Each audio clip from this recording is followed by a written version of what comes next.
Superintendencia de Industria. Traer algunas laminillas referente a nuestra compañía para que nos tengan presentes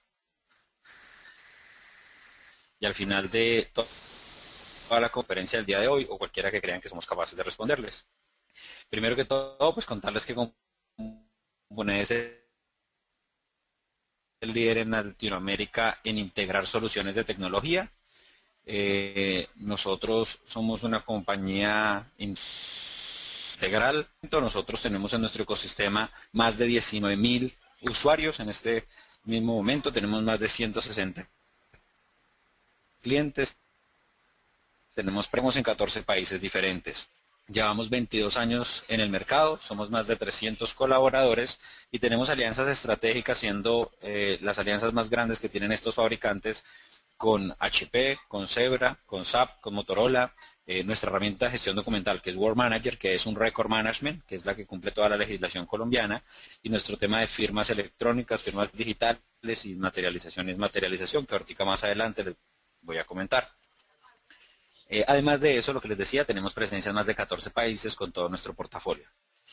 Para comenzar de una vez con el tema que nos ahonda, vamos a hablar de lo que nosotros como gestión documental tenemos en nuestra solución y nos basamos básicamente en la inmaterialización y la desmaterialización de documentos. ¿Qué es esto? La inmaterialización es producir documentos electrónicos con todos el cumplimiento de los 7 principios que dice los sistemas de gestión de documentos electrónicos de archivo y que Colombia a partir del año 2013 con sus diferentes normatividades adoptó. Y obviamente desmaterialización documental, que desmaterialización documental es cuando el documento ya fue físico y yo lo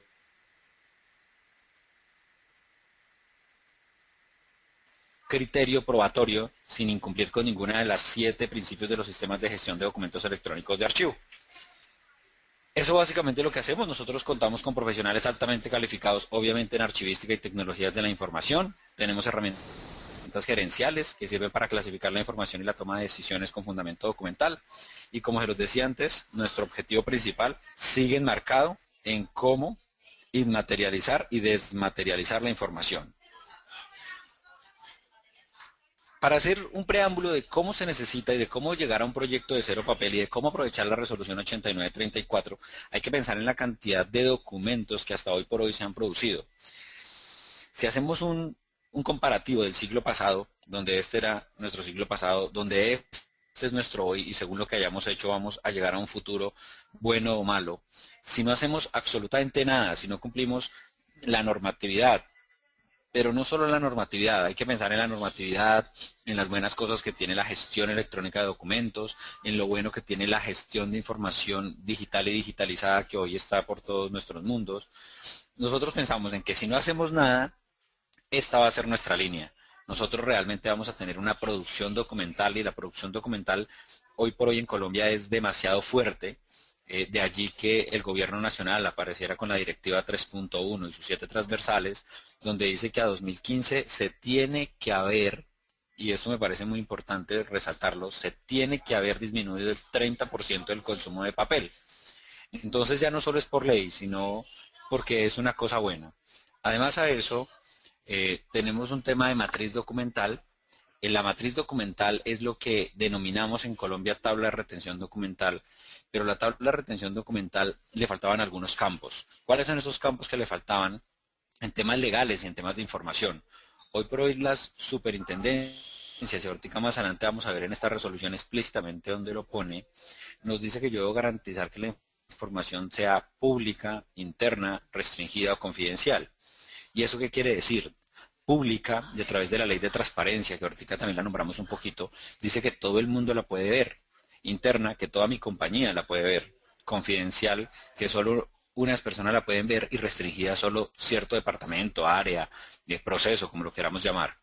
Entonces debemos generar una matriz documental, que son las mismas tablas de retención documental con unos campos adicionales, donde yo además deba contestar qué dice la ley 1581 de protección de datos, que fue toda traída de Europa y es traída de ley ARCO.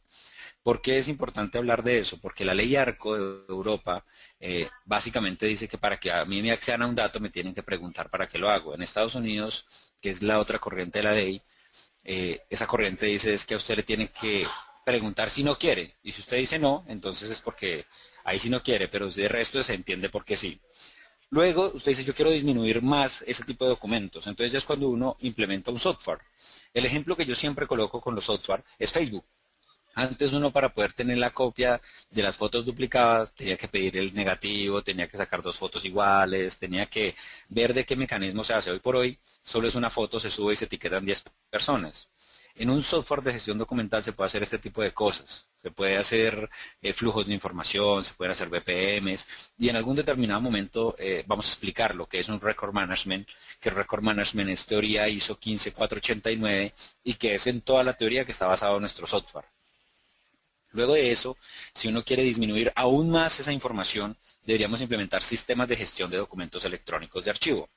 Y los sistemas de gestión de documentos electrónicos de archivo realmente no son un software. Hoy por hoy, cuando yo entro a trabajar a ciertas compañías, me piden fotocopia de mi cédula. Una copia electrónica sería igual. La copia de mi hoja de vida, la copia de mi libreta militar, la copia de mis títulos profesionales, la copia, en fin, todo ese tipo de copias se pueden omitir si yo realmente lo que hago es digitalizarlas y sin ningún tipo de tecnología tenerlas. No necesito hash, no necesito estampa de tiempo, no necesito firma digital. Solamente la misma copia simple ya me generaría una evidencia probatoria. Pero como nuestro proyecto es inmaterializar y desmaterializar y llegar a cero papel y Compunet le apuesta, cree y nosotros estamos completamente seguros de que cero papel sí es posible, ahí es donde entramos nosotros con unas soluciones muy importantes que tenemos de firma digital, de firma electrónica, de estampa de tiempo, de todo ese tipo de tecnologías que en algún determinado momento y la resolución 8934 en un artículo específico los exige, la voy a comentar. Entonces ya entremos en materia, ya hablamos un poco de qué hace Compunet, de quién es Compunet, de en qué se enfoca en temas de gestión documental, pero ustedes dijeron, bueno, venimos a una conferencia de resolución 8934, entonces comencemos. Para comenzarla yo quiero hablar de artículo por artículo, quiero hablar exactamente de la emisión, que fue el 19 de febrero de este año, y que en esta resolución cuando uno lo lee dice que es por el cual se establecen las directivas de gestión documental y organización de archivos. En temas de gestión documental, cuando uno habla en organización, uno ya está pensando en tres subtemas, que es descripción, clasificación y ordenación.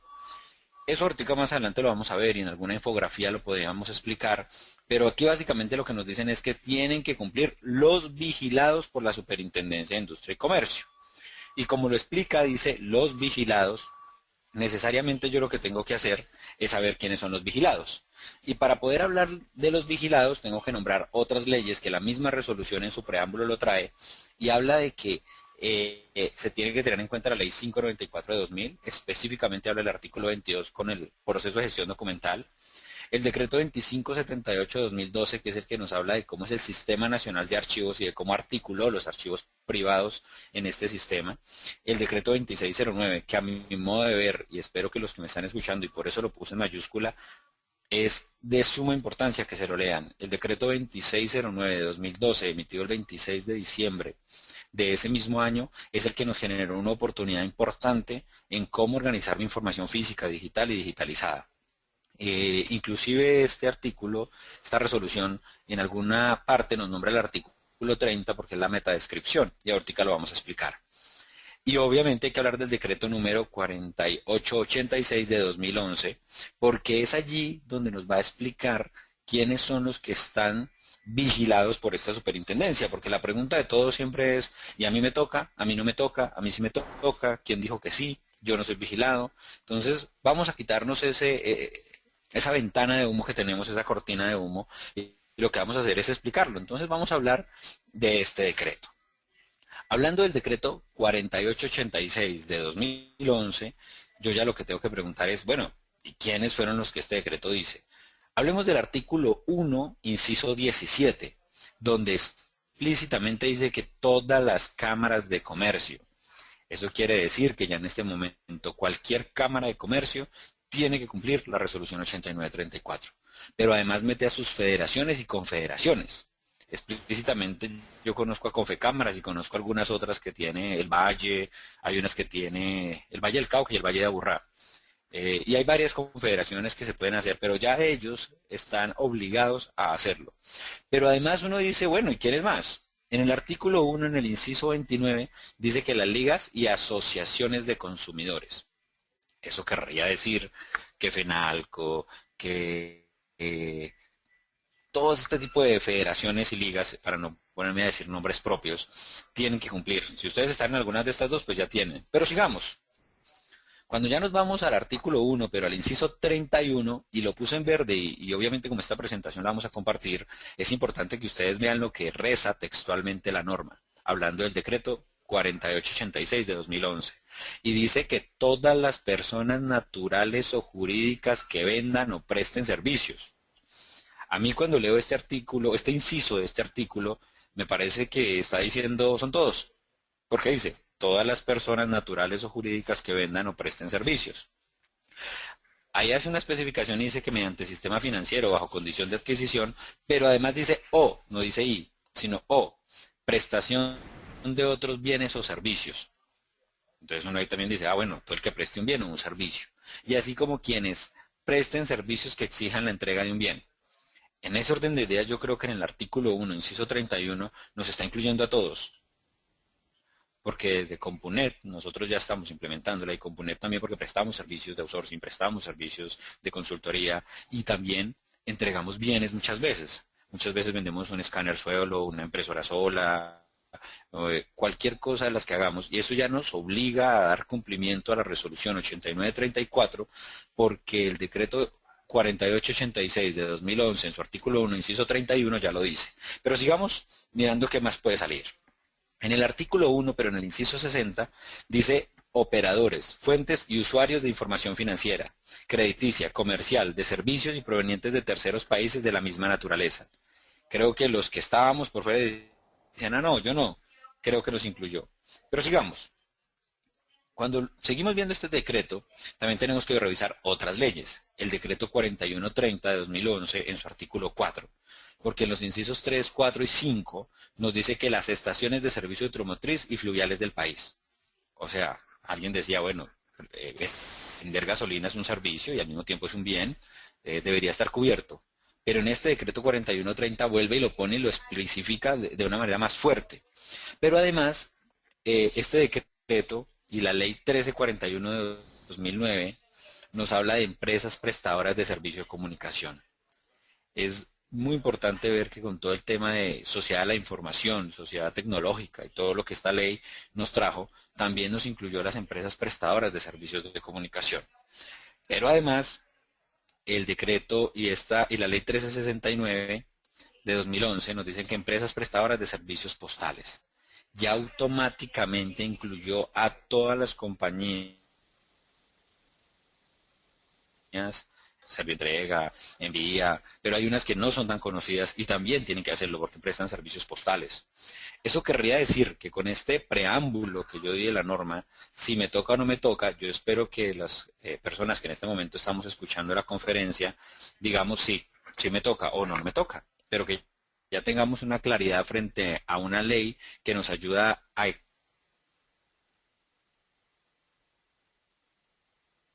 esclarecer este tema.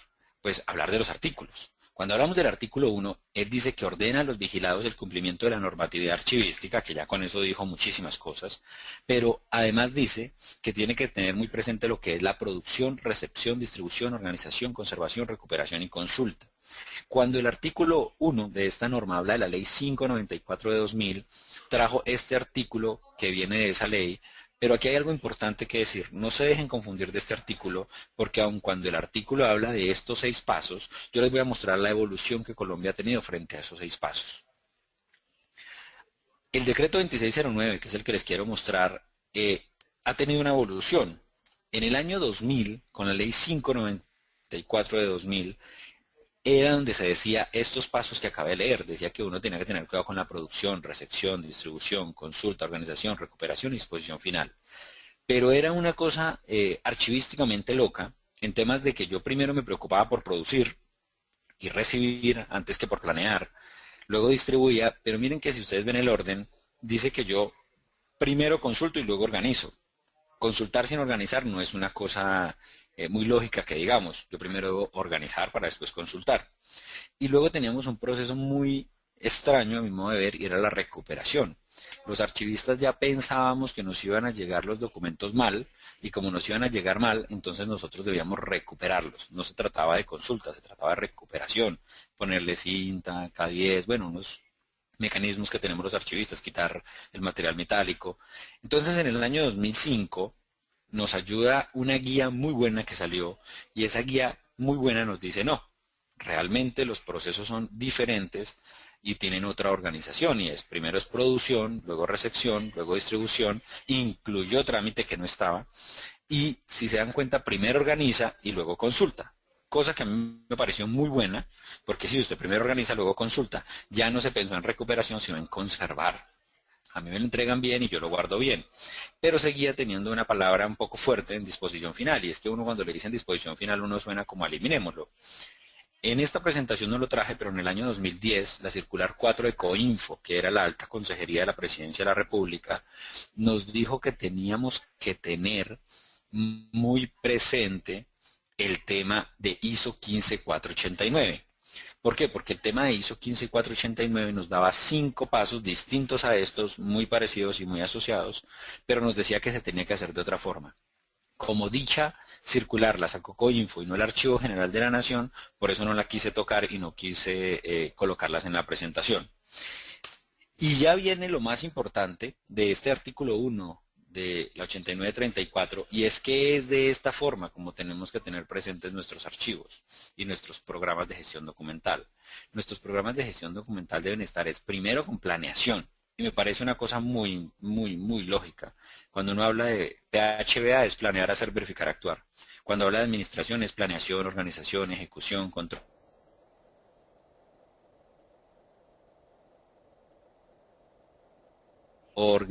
de planeación. Después de uno pensar en planeación, ahí sí piense cómo va a producir, si lo hace físico, digital o digitalizado, piense cómo lo va a tramitar, luego organícelo, luego de que esté organizado transfiera al otro lado y que ese otro lado piense cómo va a guardar la información de mejor manera, cómo preservar a largo plazo, porque preservar a largo plazo era algo que no se pensaba, porque pensábamos en papel. Ya hoy decimos, hace muchos años era 5 1/4, luego 3,5, luego CD, luego DVD, luego Blu-ray. Hoy por hoy ya estamos diciendo no. Hay alguna forma para que se haga de una manera distinta. Eh, Hasta ahí íbamos con el artículo 1. Entonces uno dice, bueno, el artículo 1 lo que hay que hacerle caso básicamente es al Archivo General de la Nación, al decreto 2609. En el artículo 9 explícitamente están esos 8 pasos y listo.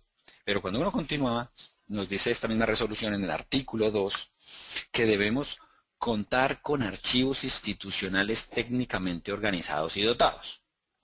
Y cuando vamos al parágrafo 1, hay algo muy importante que yo, ya siendo un poco crítico con la SIC, me pregunto de dónde irán a sacar tantos archivistas, porque realmente no los tiene el país. Y cuando dice contar con archivos institucionales técnicamente organizados, ahorita miramos qué es técnicamente desde el punto de vista de gestión documental, que es la corriente que tenemos nosotros española, que es diferente a la corriente de Record Administration Management, que es la corriente gringa. Y aún peor en el parágrafo 1 donde dice, y deberán contar con personal calificado y con formación específica en la materia.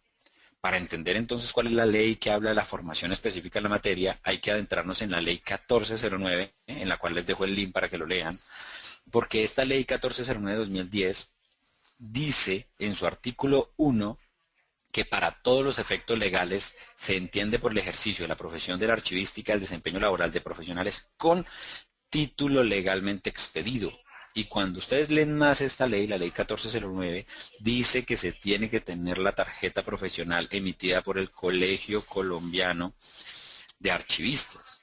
Y el Colegio Colombiano de Archivistas en este momento está generando ese tipo de documentación, ese tipo de certificaciones, de esa tarjeta profesional, pero solo se la genera a los que en su título tengan la palabra archivista.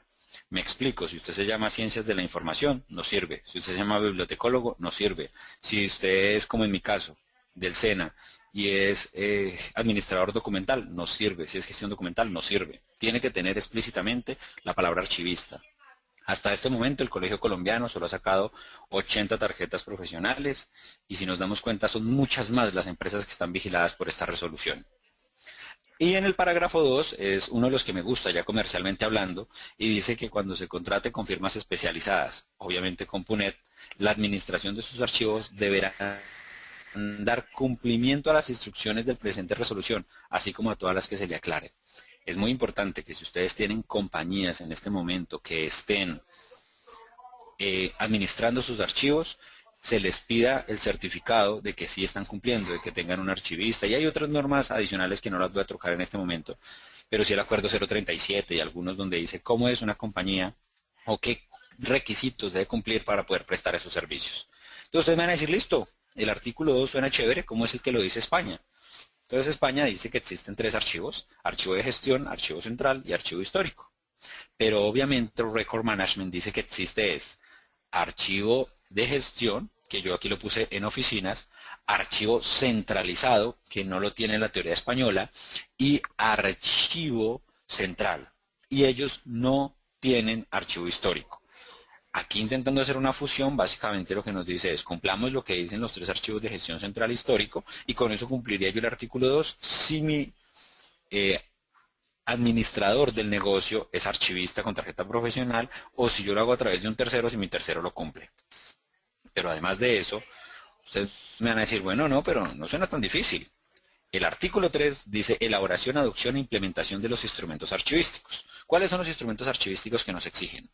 El programa de gestión documental. Y ahorita sí me quiero adentrar a algunos artículos específicos para el programa de gestión documental, porque otra ley, que es la ley de transparencia, lo exige de una manera más fuerte. Luego habla de tablas de retención documental. Con la matriz documental se puede tener esta herramienta.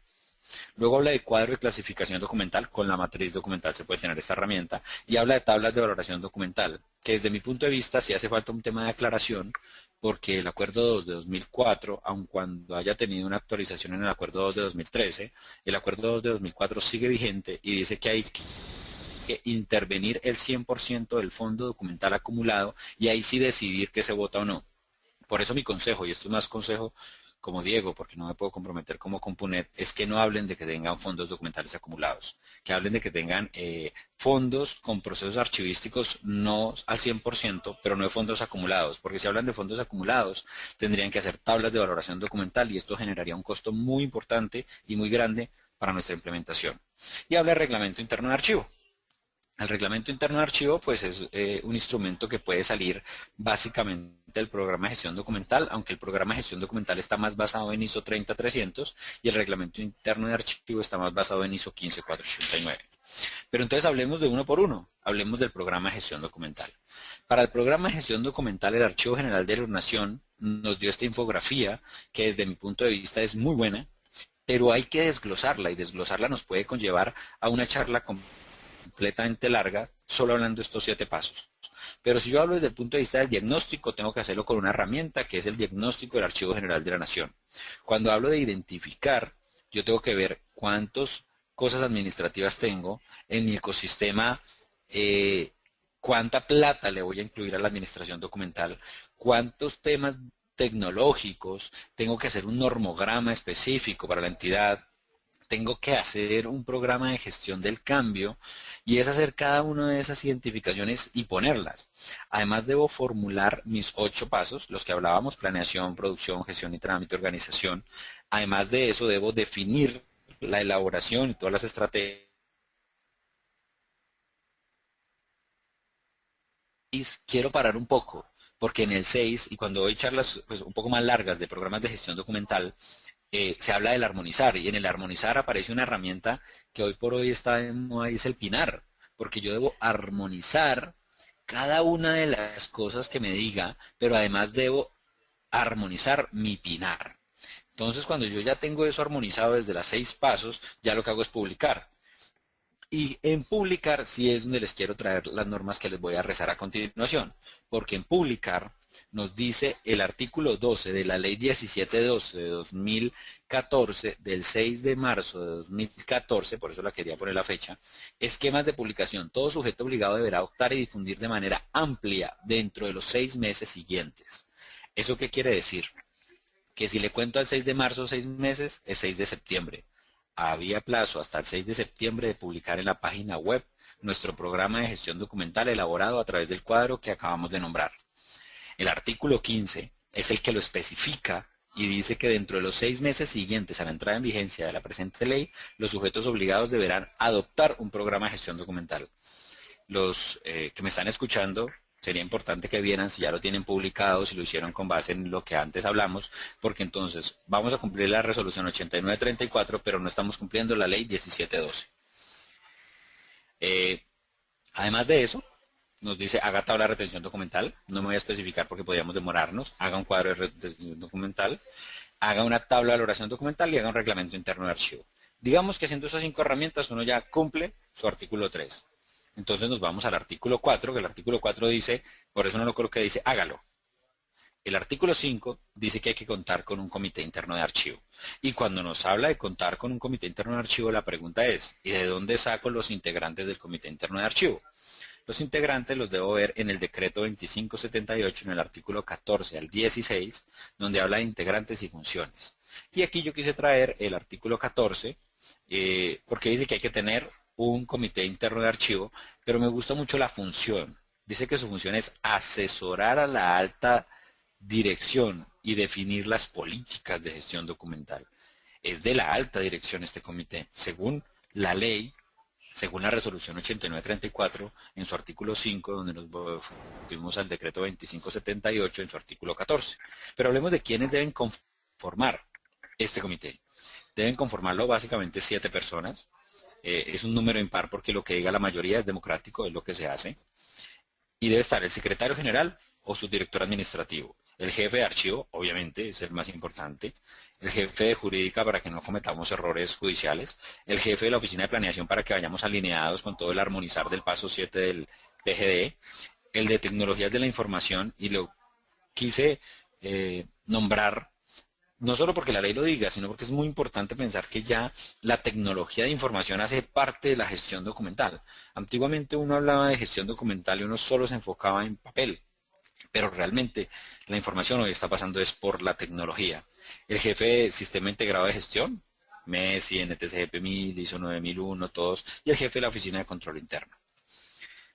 Y además, este mismo decreto nos dice cuáles son sus funciones, donde no voy a nombrar todas, sino que voy a nombrar algunas, específicamente la 4, donde nos habla de que tienen que responder por el registro de tablas de retención documental. Y esto es muy importante, hay que registrar las tablas de retención documental, no solo es elaborarlas. En este artículo nos dice que hay que registrarlas en un sitio, y en un artículo más adelante, de la 8934, dice que hay que radicarlas en la Superintendencia de Industria y Comercio. Pero pues para radicarlas o para registrarlas hay que hacerlas, importante tenerlas. El 5 dice incorporar las tecnologías de la información en los sistemas de gestión de documentos electrónicos de archivo, por eso me parece muy importante. Con base en el Código de Procedimiento Administrativo y de lo Contencioso Administrativo, porque hoy por hoy yo me puedo quejar por Twitter, me puedo quejar por Facebook, puedo colocar un PQR legal por mi voz, por una llamada, entonces hoy lo debemos gestionar. Y acompañar la implementación de cero papel. Si ven que específicamente ya dice que este comité debe estar encargado, más que el archivo físico, también de la tecnología. En el artículo 6, que a mi modo de ver es el que más me gusta, pero a mí me gustan todos y creo que toda la capacitación he dicho que me gusta porque este tema me apasiona, pero el artículo 6 es donde nos enfocamos como Compunet y habla del uso de las nuevas tecnologías de la información, cumpliendo con autenticidad, consulta e integridad, y nos lleva a la ley 527 del 99. Aquí yo que les quise traer, básicamente cómo funciona. Aquí están ustedes, aquí está Compunet. Ustedes nos dicen que quieren utilizar este tipo de tecnologías y nosotros evidentemente vamos a hacer una validación para estar seguros de que es usted. Les decimos sí señor y ya ustedes pueden enviar correos certificados, firmas electrónicas, bases seguras, digitalizar y eliminar la información si se requiere. ¿Y todo eso por qué? Porque nosotros lo hacemos a través del ADN de los documentos que se llama un hash. En alguna charla específica les explico esto un poco más profundo. Y ese hash, ¿qué es lo que hace? Se amarra directamente al reloj atómico de la superintendencia. Nosotros tenemos obviamente el ingreso a ese reloj y con eso tenemos puros y con fiel validez jurídica en Colombia y en el mundo, porque también tenemos reloj atómico con Global Sign con planetas de afuera. Y por eso esta fue nuestra forma de nuestro portafolio. Hacemos consultoría, hacemos matriz documental, hacemos mapeo documental, hacemos firmas electrónicas, que es de lo que nos habla este artículo 6, hacemos firmas digitales, que también nos habla este artículo 6, basado en factores de autenticación, también hacemos todo el tema de cero papel con Word Manager y también tenemos preservación a largo plazo a través de estampa cronológica de tiempo. Ese es ese artículo. Vámonos al artículo 7. El artículo 7 a mí, este sí es difícil. No me gusta, porque ustedes van a decir, pero todos han dicho que les gusta, pero realmente este no me gusta mucho, pero sí me parece que es muy bacano. ¿Y por qué digo yo que es muy bacano? Porque lo que nos dice la ley es que cuando yo voy a guardar un documento, no solamente debo buscarlo por la cédula, o debo buscarlo por el nombre, sino que debo colocar las siguientes cosas, que esta la traje de la 2381, que es la norma de metadescripción. Y la norma de metadescripción nos dice que hay que tener varias formas de descripción, que son de descripción, de relación, de plan de eventos, de historia de eventos y de uso. ¿Qué es identificación? Tipo de entidad, y cuando se llama tipo de entidad significa tipo de documento, nivel de agrupaciones si es serie, subserie, estructura, identificadores esa llave única, ejemplo la cédula. Entonces uno dice, listo, eso es fácil, pero también tiene que tener en la descripción el título, la clasificación, un resumen, un lugar, una jurisdicción, identificadores externos. Entonces, bueno, puedo hacer esa descripción. ¿Qué más pide? También pide de uso. Entorno técnico, qué derechos tiene, quién tiene acceso, qué usuarios, en qué idioma se va a hablar, cómo se va a garantizar la integridad, si es a través de firma digital, de firma electrónica, de inscripción de datos, de cualquiera de los mecanismos que existen. Y si se van a utilizar planillas o formularios. Usted dice, listo, cumplido. También en el plan de eventos hay que saber la fecha y la hora del evento, el tipo de evento, cuándo se consultó, cuándo se miró, cuándo se subió, cuándo se aprobó, todo ese tipo de cosas, la descripción de ese evento, la relación de un evento versus el otro y todo el tema que tiene que ver con eventos. Y en eventos, en la historial de eventos, entonces nos dice que hay que tener un identificador, una fecha y una hora, y ahí es donde hablamos de estampa cronológica de tiempo. El tipo de evento, la descripción del evento y la relación del mismo. Y cuando uno dice, listo, entonces la relación, ¿qué? Para la relación necesitamos identificador de relación, identificador de entidad relacionada, tipo de relación y fecha de relación. Si nos podemos dar cuenta, son varias las cositas que hay que tener en cuenta para el artículo 7, según esas normatividades que la misma resolución 8934 nos está brindando. En este mismo artículo, les quiero dejar, más que ponerme a leer, son los que tienen que tener en cuenta, y es el artículo 30 del decreto 2609-2012, donde habla de los metadatos mínimos que hay que tener en cuenta cuando se utilice, y del acuerdo 5, que si me abre les muestro básicamente este link porque es importante que lo abran, porque el artículo 18, aun cuando se ve más fácil, es muy importante que veamos todo lo que este artículo puntualmente nos está pidiendo en temas de descripción. Voy a bajar muy rápidamente y cuando lo veo quiero que vean el artículo 18, que es el que estoy dejando casi arriba de sus pantallas, y vean todo lo que va a pedir: censo, guía, catálogo, índices, expedientes, unidad, luego pide área de identificación, y si sigo bajando área de contexto, sigo bajando área de contenido y estructura, sigo bajando características externas, sigo bajando, miren acceso, área, y sigo bajando. Y miren que sigo bajando y hasta acá es que ya llega el artículo 19, que además nos dice cómo es el proyecto para hacer descripción documental. Es muy importante que desglosen este artículo, porque este artículo, a mi modo de ver, sí va a ser uno de los complicados de cumplir. Entendiendo eso, seguimos ya con nuestros artículos. El artículo 9 es el que nos dice que hay que adoptar: los vigilados y sometidos por la inspección, control y vigilancia deberán remitir a la dirección administrativa la erradicación de las tablas. Es el artículo 9 el que lo pide. El artículo 10 nos dice que coordinar la entrega del archivo y los documentos históricos a las entidades cuando se liquiden. El artículo 8 es la eliminación de documentos, que deberá ser autorizada por el comité de archivo. Entonces ahí tenemos el artículo 8, 9 y 10. Y el artículo 11, que me gusta y por eso los puse en otro color, dice que se realizarán visitas de inspección. Así que, como esto tiene plazo de cumplimiento un año, que ahorita lo dice en el siguiente artículo, quiere decir que a 19 de febrero de 2015 tenemos que estar peinados para la foto, porque yo creo que nos van a poder sancionar si no cumplimos de la manera como lo estamos explicando. El artículo 12 es el que les digo que dice que tiene plazo un año para que nos visiten, y el artículo 13, que obviamente no lo coloqué, dice que cúmplase, publíquese y hagámosle caso.